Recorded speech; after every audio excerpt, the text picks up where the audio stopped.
All right, everybody. Um, so today, I actually had to move all my stuff out because I found that place the other week. So I'm actually pre-recording this. It's only like I think 1:15, and our lab starts at 2. But I have to record a little bit early so I can get some stuff moved out before the sun goes down. Anyway, so I'm making this for you guys for Wednesday here. Now I'm going to go ahead and just kind of tell you what's going on here. I'm going to walk through the lab really quick, and then I'm going to send out an email saying, hey, I'm going to upload this. So you guys will see this later this afternoon. Anywho, we are doing ballistic pendulum. So this one's kind of like it's a little bit longer lab, but I'm going to walk everybody through it, and you can just go back and watch the video and pause it and start it again and all that kind of stuff. So um, here we are. So the ballistic pendulum, what that is a system where you have a pendulum hanging with like a mass on the end of it, and you have usually it's a bullet. That's why it's ballistic. Usually it's a bullet, but um, here we're going to have some metal ball, and it's flying at this mass. And so I'll call this like mass P, and I'll call this like mass B. That's the before image, right? And then I'm going to do the completely after image, which is going to be the ball goes into the pendulum and actually sticks in there, and then makes the pendulum swing up through some angle. So we're going to have the mass of the ball and the pendulum together. So this thing's going to have a massive MP plus MB. And we see that the old position of the pendulum was around here somewhere. And so what we want to do is we want to look at the change in height. That's going to be like the main objective here is to find what that height is, or max height. You can say H max. Okay, and to do that, we're actually going to look at the angle that this thing swings out to, okay? So you can see here we have all kinetic energy. Here we have all potential energy, but there is a collision, right? And remember that in collisions, we don't necessarily always have conservation of energy. So here, because the ball sticks inside the ballistic pendulum here, we have to treat this thing like it's an inelastic collision first. So we can't just use conservation of energy between the two things. What we have to do is one, use conservation of momentum for inelastic to get the velocity of the pendulum right after impact.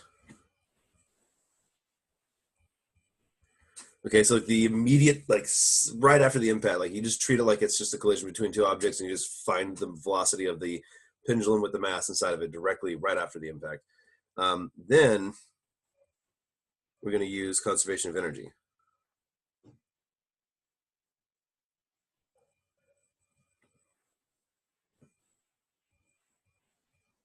To get max height.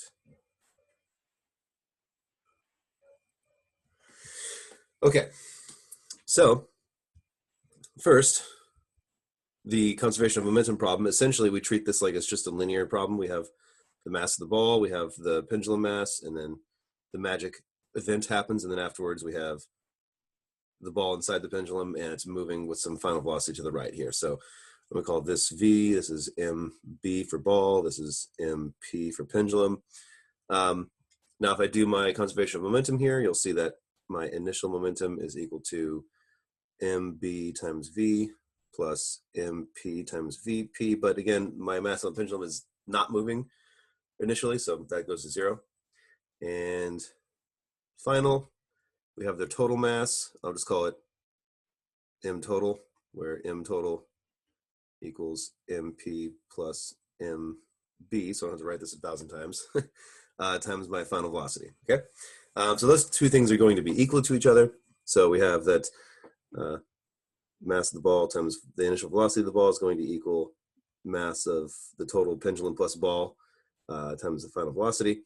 So to get final velocity, I would divide it over, and I would get mass of the ball times V over big M total here is going to be my final velocity of the pendulum ball combo, right? And that's part of my issue. Now I can just treat it like this is after the collision, right?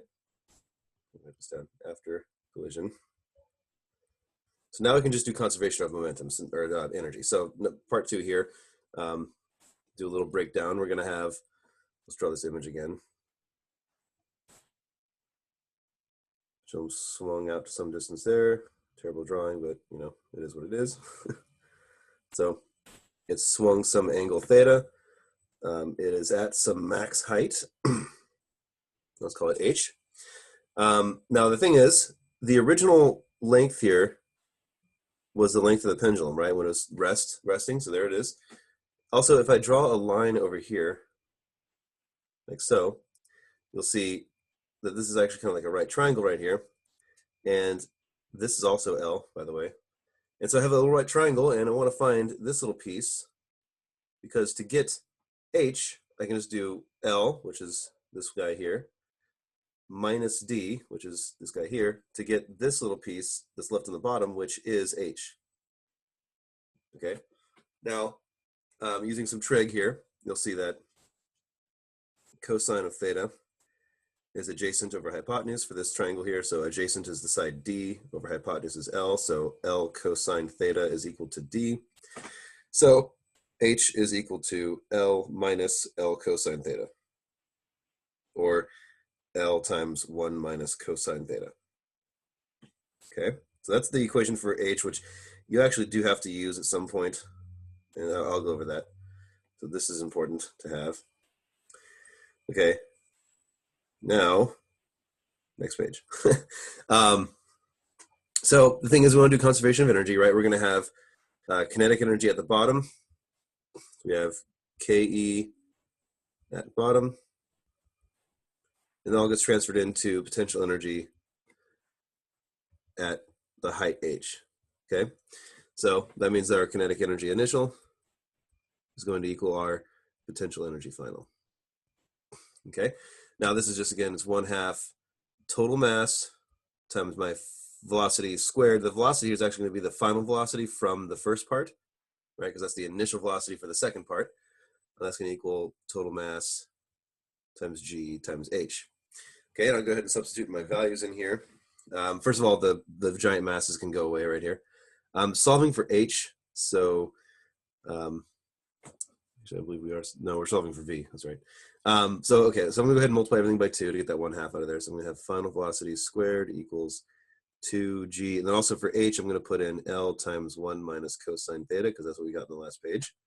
Okay, now VF, yeah, so VF here is actually this thing on the last page, this MBV over giant MT. So this is MBV over big M little t, all quantity squared, is equal to 2GL 1 minus cosine theta. One second, guys, let me plug my phone in.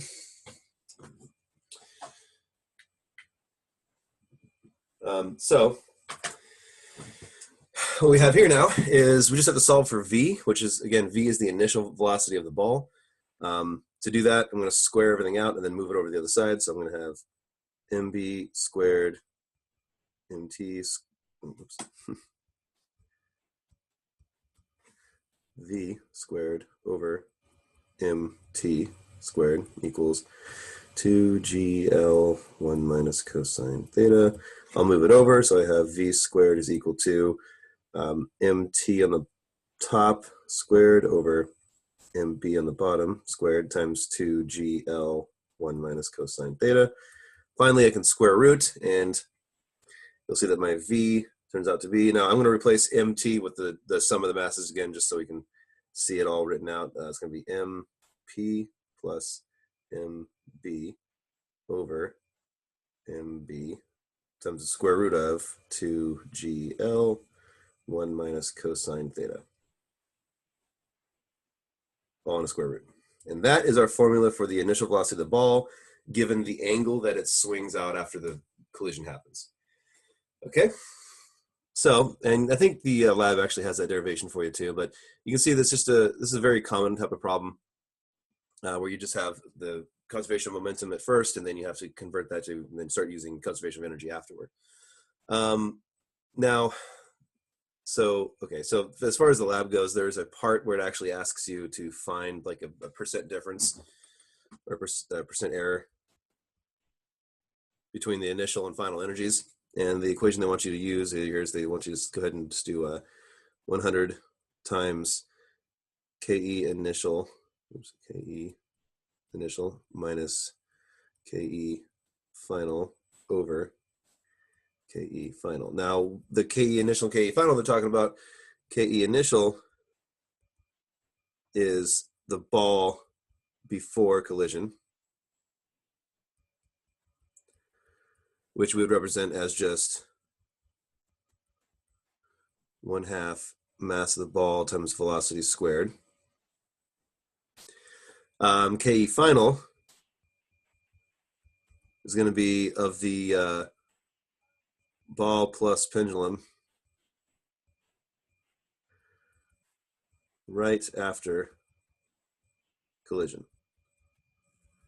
So that's the linear kinetic energy of the pendulum ball combo right after the collision.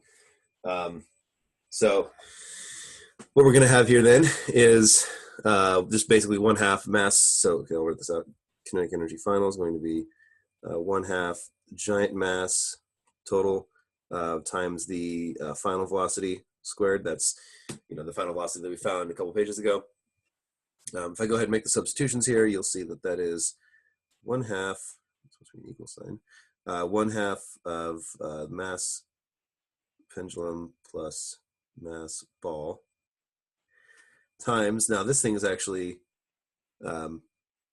mb squared v squared over mp plus mb, quantity squared.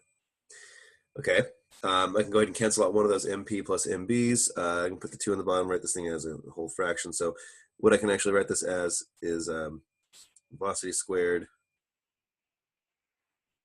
mb squared over 2 times the sum of the masses.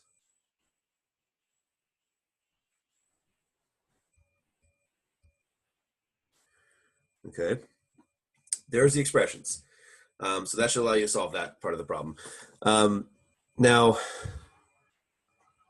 so question. So there's some questions here in the end of the lab that are actually a little more challenging, and it's kind of too bad that I have to make this a pre-recorded session. But again, I'm making it special today just because I want to actually give you guys like all the information you need here.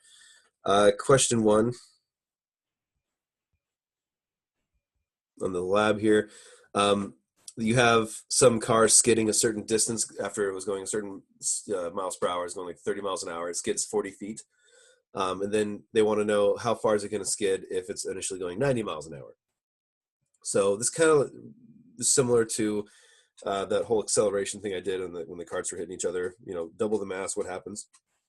I'm going to set it up very similarly. So here we go. Now, the reason that car stopped, it had kinetic energy to begin with, right? So let's look at situation I here, which is my v is equal to 30 miles an hour, and my distance is equal to 40 feet.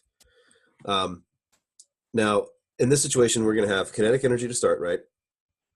And it all goes somewhere. And the thing is, it doesn't go into potential, right? We're not going up some incline slowly, gradually slowing down. We're actually slowing down due to a force applied on the road between the tires and the road, due to the friction of the tires themselves between the tires and the road. So a force is slowing us down. A force is robbing energy from us. And whenever a force acts over a distance to rob energy or to give energy, that is equal to work. So what I'm going to say here is that our initial kinetic energy is equal to the work done by the friction. So I'll call it a little f there. Okay. If I go ahead and substitute my values in, I'd get 1/2 mass times my velocity squared is going to equal the frictional force times the distance I skidded. If I solve this for frictional force, I'm going to call this frictional force, well, sorry, I'm not going to call it frictional force 1. I'm going to call this distance d1 and this velocity v1. I'm not going to actually put values in there. So the thing is, the thing that's the same on this car is it's the same car, right? So that means it's going to experience the same frictional force in each situation, all right? which is what we want to do here. So here's what I can do. I can actually solve one of these for my friction, and the friction will be experienced the same on each car, and that'll allow us to do a little substitution. So let's see now. If I divide by d1, I get mv1 squared, v1, d1, mv1 squared over d1 times 2 should equal F. Okay, so this is the frictional force for the first car. Now, in the second situation, we'll call it II over here, we have that V2 is equal to 90, and we want D2. Okay, same setup. So we're going to have that our 1/2 mv2 squared is equal to F times D2. And we want to solve this for D2, so I'm going to actually move the F over. So I'm going to have mv2 squared over 2F is equal to D2. But we know that F is actually this up here. So what I can do is I can substitute that in down here, and what I'd get is this out of here. I'd get m v2 squared over 2 times 1 over F. If that's F, I can actually multiply by the reciprocal, so it's going to times 2d1 over mv1 squared, okay? And that's going to be equal to d2. So what I did was I took that F that I found and I substituted for the F down there in the second equation, okay? So that's what I did. You'll see that the 2's cancel and my m's cancel, and what I'm left with here is just that d2 is equal to d1 times the ratio of their velocities squared.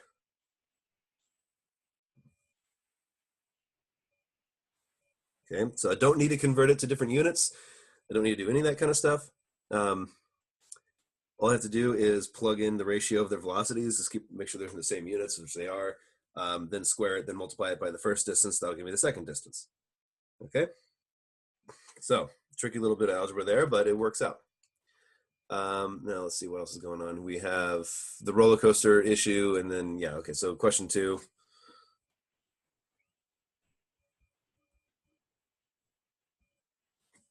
Question 2 here.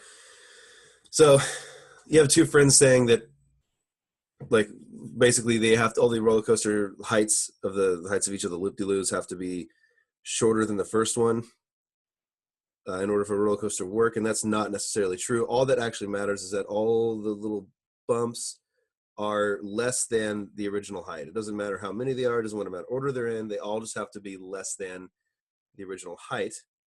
And that's because you have to have conservation of energy here, and all the energy that you have given to this problem is the potential energy from the start here. This potential energy is the energy you have for the entire rest of the roller coaster. So if you head back up to that height, all you're, what you're doing is you're having a balance between potential and kinetic around this whole thing. So, you're balancing potential and kinetic. I'll call this potential at the top there, like potential I for initial. Your potential at any time t plus your kinetic at any time t along the roller coaster's time have to add up to be equal to your initial potential energy at the beginning. So whatever kinetic you have plus whatever potential you have at any point along the roller coaster have to add up to equal the initial potential energy you had. Okay, so the second friend is the one that's right. And the reason is the first friend assumes that everything has to be in decreasing order, and that's not true. It can be any order it is, any order you want, as long as it's below that initial height of the first mound there. Okay. Question 3 is asking you, you have a boat and you have a jet landing on the boat, and he'll just draw a little jet and boat situation here. Here's my jet. And then it lands on the boat and it sticks, keyword, it sticks to the boat because, you don't want to come off the boat. So this is our before and after. Notice the plane sticks to the boat. That is an inelastic collision.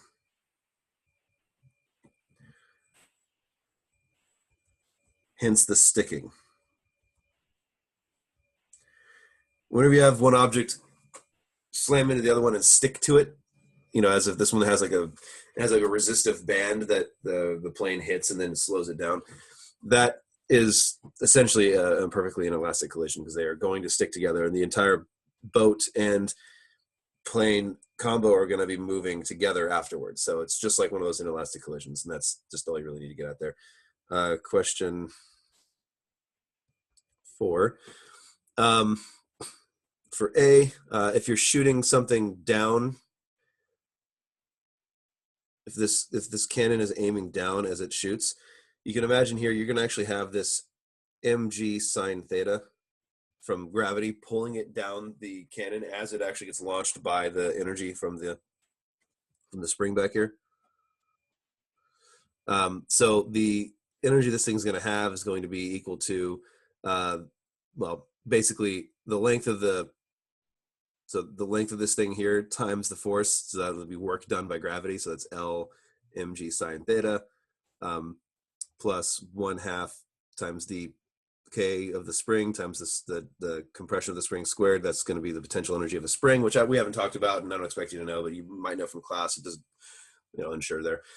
But essentially what this means is that this thing's going to be going faster than we expect it to, right? So if this thing's angling down for some part of the lab and not others, then we're going to have some kind of faster velocity. That's going to throw our numbers off. I mean, if it's consistent through the entire lab, that's one thing, but same thing happens for part B, except this time, let's say we're shooting out completely straight, except the way these photo gates work, by the way, well, that's not really important, but the thing's going to shoot, it's going to be falling down some distance before it actually goes through both gates. So what happens is our velocity in the x direction isn't going to change, but our velocity in the y direction is like going to increase, right? So it's going to be greater than 0 now, rather than it was 0 before. And the thing is, this gate is measuring our actual velocity, not just the x, not just the y. And our velocity squared is actually our x component squared plus our y component squared, Pythagorean, right? Mr. Pythag.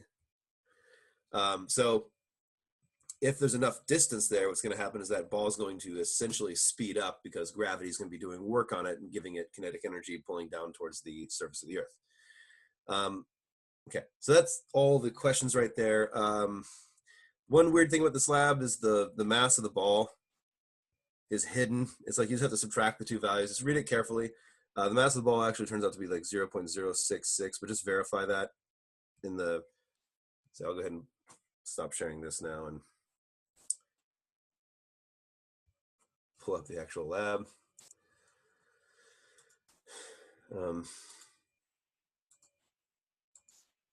Okay, so what do we got here? There's the derivation. There's the picture for you. That's the same thing we got. Okay, so you're going to average these angles here. These are all in degree measures. You're going to average them. So add them all up, divide by how many there are, and fill that box in right there. Your change in height, you're going to use that average angle. And you're going to use that formula that I gave you that was L times 1 minus cosine theta, which you'll see inside this equation that's derived up here, that L minus 1 cosine theta in there. That's the height. So that's where you're going to plug the theta into to get this value. Your L is the length. So that's going to be this 0.285. Mass of the ball plus pendulum, mass of the pendulum, subtract the two, mass of the ball, okay? Launch velocity, so this is going to be the one that you calculate using that equation that's derived, all right? And then now this is a different section of the lab where we actually just shoot the ball out and just try to measure the velocity and we average them. So you're going to average these values here, put it there. You do percent difference. Which one do you think is more accurate? I'll leave that up to you to decide. I'm not going to like grade heavily on that. This is that equation. This is finding the percent error for the kinetic energies. Where's the energy go and how's it transferred? So you'll see that there's a loss of energy here before and after that collision, and it's the same thing as the last lab for the conservation of momentum. Some of the energy is lost to sound and heating and stuff like that. And these are the 4 questions. Okay. Yeah, that's it. All right, so once again, this should be everything there. I didn't want to have to do this, but I've already done it a couple times, but this whole moving situation's got me kind of running around too much.